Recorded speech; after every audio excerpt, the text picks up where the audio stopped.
Hello, my name is Chris. I'm a college accounting instructor with a graduate degree in accounting, and I'm also a CPA candidate in the state of Texas. Today, I'm going to provide you with the tax formula used to calculate your individual federal income tax liabilities, followed by a very brief overview of tax credits. This tax formula begins with total income, which is income from any source, less any federally allowed exclusions, which give you your gross income amount. This amount is then adjusted with certain deductions that the government allows, leading you to your adjusted gross income, better known as AGI. These specific deductions generally are related to a trade or a business, with a few exceptions.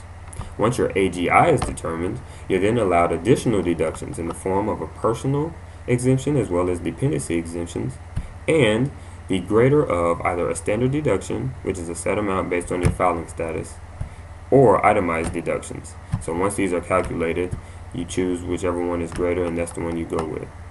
Your itemized deductions, for the most part, are personal expenditures that the government allows you to not include in your income.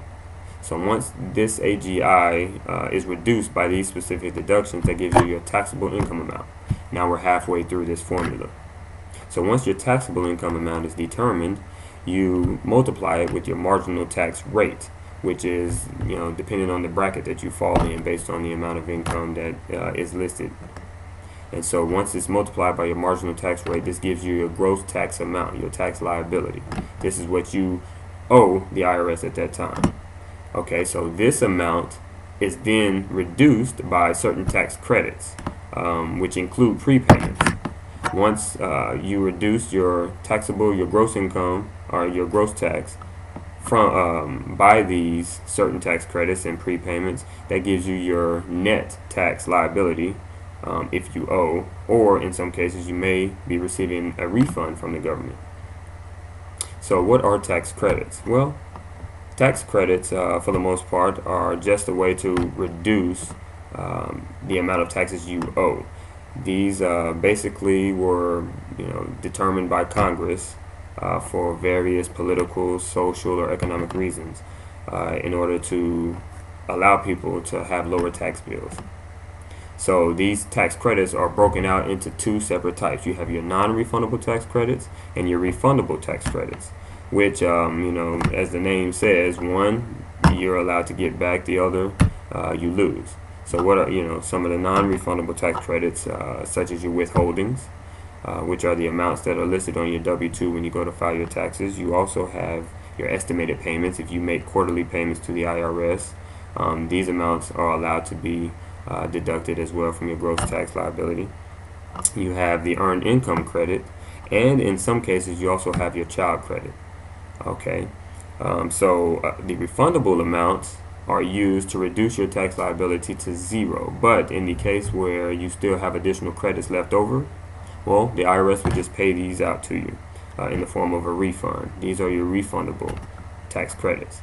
Your non-refundable tax credits, on the other hand, are the opposite. They reduce your tax liability to zero, but in the event that you have tax credits left over, you just lose them. Some of these non-refundable tax credits are your adoption expense credit, your foreign tax credit. You have your child independent care credit, with the exception that I mentioned earlier. In some cases, they are refundable. You also have your education credits, or non-refundable. Those are your lifetime learning credit and your American Opportunity credit. Okay, so I want to leave you with something to think about in the form of a brief example. If you're a taxpayer and you're in the 25% tax bracket, would you prefer a $100 tax credit or a $300 deduction? Okay, so our discussion was very brief on tax credits, but in this particular situation, you'd prefer the $100 in tax credits, because the way that the amount of tax liability is reduced, you determine that by taking that $300 deduction, multiplying by the 25% that you fall into, that 25% marginal tax rate, that gives you a $75 difference, which is lower than that $100 credit. So you can either take the $75 less in taxes, or you can take the $100 credit at the very end. Okay, and then again, that depends on whether or not it's refundable, non-refundable, how much tax that you owe at that time.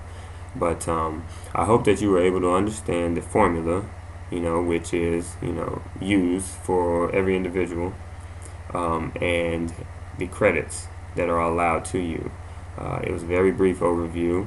We didn't go into much detail about the credits, but the formula stays the same. Until next time, you guys have a great day.